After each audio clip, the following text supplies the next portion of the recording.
গুলু উঠ তুই উঠ।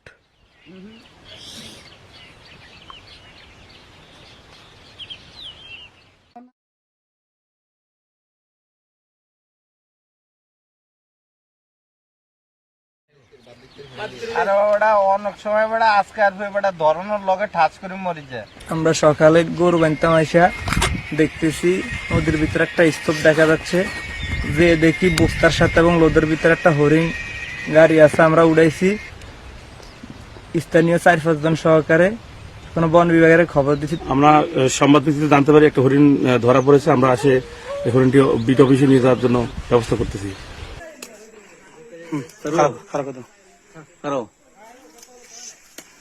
অবমুক্ত করা হলো।